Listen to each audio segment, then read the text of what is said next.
Bismillahirrahmanirrahim. Assalamualaikum warahmatullahi wabarakatuh. Halo semua, jumpa lagi di video pembelajaran praktikum struktur geologi.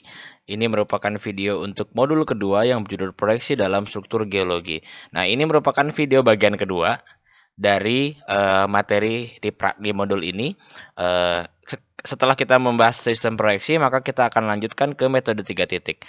Rekan-rekan semua, silakan buka juga untuk penyelesaian metode 3 titik. Jadi linknya sama dengan yang contoh soal struktur bidang begitu ya. Jadi ini merupakan masalah yang keempat untuk pembahasan masalah khususnya. Tetapi untuk pematerinya seperti ini ya jadinya. Jadi metode 3 titik itu adalah suatu metode yang sangat klasik sebenarnya ya. Yang yang digunakan kita untuk menentukan bidang perlapisan, menentukan arah kemiringan dan sebagainya. Nah, kalau misalkan kita baca latar belakangnya, jadi geologis itu atau ahli kebumian gitu ya, tidak selalu pergi ke lapangan dan bisa meletakkan kompas pada batuan untuk mendapatkan nilai strike dan dip. Jadi maksudnya gini, kita tuh pergi ke lapangan, tapi nggak selalu loh kita bisa mengukur strike dip atau bidang jurus dan kemiringan pada bidang tertentu karena satu dan lain hal sebagainya. Misalkan lapuk lah, terus memang bidangnya nggak terlihat lah, seolah-olah masif dan sebagainya. Banyak sekali faktor-faktor non teknisnya di situ. Dan juga oleh karena itu kita sebenarnya perlu tahu rata-rata orientasi pada skala peta. Oleh karena itu dengan tuntutan kita untuk menyajikan peta geologi yang setiap sentimeternya itu harus ada keterangan litologi, maka kita melakukan beberapa pendekatan ya. Salah satunya adalah kita menggunakan metode 3 titik, nanti ada virus dan sebagainya untuk tentunya menentukan orientasi singkapan tersebut. Nah, pada gambar di samping teman-teman bisa lihat bahwasanya ada nilai strike D berdasarkan batas satuan litologi yang ada. Nah, gampangnya begini teman-teman. Jadi bahkan kita bisa mengetahui nilai dipnya. Nah, ini gambar yang di pertemuan lalu teman-teman bisa perhatikan. Jadi kita punya lapisan batuan yang berwarna coklat kehitaman bagian kiri bawah. Kita punya lapisan batuan yang warnanya biru langit begitu ya. Saya bingung juga hijau atau biru langit. Oke lah, kita anggap ini biru langit atau kita sebut sebagai lapisan JP begitu ya. Di sini ada lapisan JS dan di sini ada lapisan KC begitu ya. KE sorry. Nah, abaikan yang KE dan ke kanannya, kita akan fokus ke bagian JP dan JS di sini ya. Nah, teman-teman bisa lihat di sini ada batas litologi yang ternyata belok-belok begitu ya. Nah, teman-teman coba bayangkan di analogi lapisan yang di pertemuan sebelumnya, bagaimana lapisan ketika belok-belok. Nah, ketika dengan peta kontur yang bergelombang seperti ini, jadi ada tinggian, ada rendahan, ada tinggiannya lagi, dan kemiringannya berbelok-belok seperti ini, tandanya adalah lapisan batuan ini memiliki nilai dip yang tidak sama dengan 0 ataupun tidak sama dengan 90 derajat. Artinya dia memiliki kemiringan antara 0 sampai 90. Gampangnya seperti itu. Nah, bagaimana kita bisa mengetahui nilai kemiringan, Pak, dari gambar ini? Jadi pasti sudah diinterpretasi oleh geologis yang membuat petanya tentunya. Nah, kata kuncinya adalah kita harus punya indeks kontur, ketinggian kontur, dan juga ada skala bar. Begitu. Caranya adalah teman-teman tinggal lihat. Teman-teman misalkan ingin mengetahui kontak antara JP dengan JS. Kita bisa lihat JP sama JS itu ketemunya di mana? Bisa di sini di pointer saya, bisa di sini, bisa di sini, bisa dimanapun ya sepanjang garis ini. Nah, kita hubungkan di elevasi yang sama. Dalam hal ini kita punya benchmark di 7.600, di kontur 7.600, di sini satu ketemu, di sini juga ketemu lagi 7.600. Nah, gitu ya. Mungkin kalau kita geser ke bawah sedikit, ke bawah di sini udah nggak ketemu lagi 7.600 ya. Jadi hanya di bagian sini. Nah, 7.600 sama 7.600 kita tarik garisnya ya. Dan karena kita mau melihat hubungan antara JP dengan JS, maka kita ambil bagian tengah dari 7.600 dan 7.600 ini, dan kita tarik garis lagi secara tegak lurus ke arah kanan dalam hal ini ya, ke arah kanan, karena ke JS, karena kita cari kontak JP dengan JS, kita ke kanan, dan akhirnya ketemu di kontak yang sama tapi di ketinggian 6.800. Artinya lebih bawah dari posisi awal.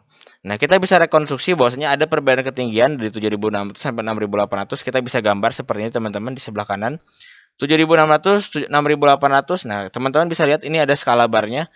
Anggaplah ini skalanya 1:40 berarti ya, 1:40 meter atau apapun itu. Jadi kita menggambarkan bisa sesuai dengan skala.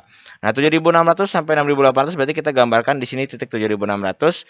Misalkan 100 cm-nya 100 feet, berarti 7.500 1 cm, 7.400 1 cm terus sampai ke 6.800 feet, di mana kalau kita lihat ini jaraknya adalah sekitar 800 feet ya teman-teman ya. Berarti kalau skalanya 1:100 feet, artinya kita harus menggambar ketinggian ini sepanjang 8 cm. Itu. Lalu yang kedua, kita punya nilai nih. Di sini kan 1025,5. Skala jarak pada peta. Nah, kita perlu sesuaikan ini. Nah, teman-teman bisa tarik garis terus tahu dari mana Pak nilai 1025-nya. Teman-teman bisa menggunakan scale bar ini sebagai acuan untuk menilai ini sepanjangnya berapa. Singkat cerita sudah dinilai 1025,5 feet begitu ya. Nah, oleh karena itu digambarkan di sini feet 1025,5 feet. Kalau tadi kita pakai skala 1:100 feet, berarti sekitar 10 cm ke arah sini. Begitu ya, 10 cm ke arah sini. Nah, lalu kita gambar 10 cm, kita gambar 8 cm ke sini, bukan 10 cm berarti, 10,255 cm. Kita gambarkan di milimeter block kita atau di catatan kita. Nah, lalu dia tarik garis ke sini. Nah, dengan catatan berarti bidang ini adalah bidang JS di situ ya. Di atasnya JS, bawahnya ini JP semuanya. Nah, kita tinggal pakai busur kita setelah itu. Kita pakai busur derajat kita, akhirnya menghasilkan nilai 38 derajat begitu ya. Jadi ini cara untuk mengetahui nilai dip-nya. Kalau strike-nya bagaimana Pak? Strike-nya sepanjang 7.600 ini udah jadi strike begitu ya. Jadi nilai strike-nya seperti ini. Misalkan arah utaranya ke bagian sini ya mungkin sekitar N350 east begitu ya, atau N10 derajat west begitu. Mungkin seperti itu. Itu caranya gitu ya. Nah, kita juga bisa lihat analogi kedudukannya. Jadi itu kan tadi hanya ada hanya ada 3 titik di 2 kedudukan yang berbeda.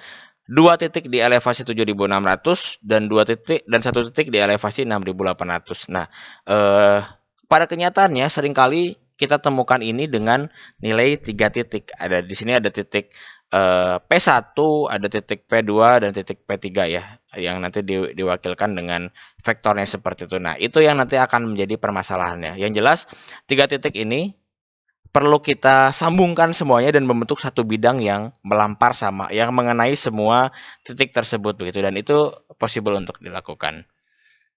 Baik, permasalahannya seperti ini teman-teman. Jadi cukup sederhana sebenarnya. Jadi teman-teman kita punya titik A, B dan C begitu ya, yang beda-beda nih. Jadi A itu di ketinggian 100, B itu sama-sama batuannya sama. Misalkan ini lapisan batu bara lah ya. A itu di 100, terus teman-teman jalan ke bawah sedikit ke arah selatan, misalkan ketemu ketemu titik B, yaitu lapisan yang sama di ketinggian 50, jalan lagi ke arah barat daya begitu misalkan ya, dari B ke ketinggian 25 meter, teman-teman ketemu lagi kontak atau lapisan batu baranya tadi. Nah, silakan tentukan senilai kedudukan batu bara gitu ya. Pertanyaannya biasanya kayak gitu. Nah, tinggal teman-teman kaitkan. Nanti di video pembelajaran sudah saya jelaskan juga. Jadi di sini ada 100, ada 50, ada 25. Jadi kita gambarkan sesuai dengan posisinya tadi, begitu ya. Posisi gambar tadi 100, 50, 25. Tentunya ini perbedaan elevasi ya. Nah, teman-teman tinggal bisa kita ini nih, bisa teman-teman catat di sini. Berarti kan antara 100 sampai 25 ini, berarti kan ada jarak sekitar 75, anggaplah 75 meter. Berarti berarti nanti teman-teman bisa bagi saja di bagian sini mungkin elevasi 50 gitu ya.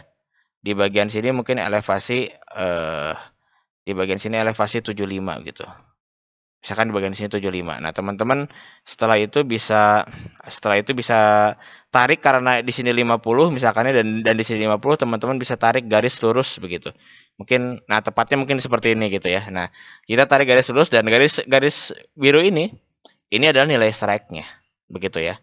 Dan dipnya bagaimana Pak? Dipnya itu teman-teman tinggal tarik aja derajat dari ini. Ini teman-teman tinggal tarik ini kan mau kemana, ini 100, misalkan teman-teman ini berarti apa namanya, teman-teman bisa tarik dari titik yang tertentu begitu ya, teman-teman tarik di bagian sini. Nah, teman-teman nanti ini perbedaannya berapa? 50 meter, teman-teman tinggal tarikan ke bagian samping, lalu teman-teman tarik lagi bagian atas. Nah, video lengkapnya teman-teman silakan simak di video pembelajaran yang sudah ada sebelumnya ya. Oke, baik. Itu untuk metode 3 titik. Nanti kita lanjut lagi di ketebalan dan kedalaman. Saya sudahi video untuk bagian kedua. Terima kasih atas perhatiannya. Assalamualaikum warahmatullahi wabarakatuh.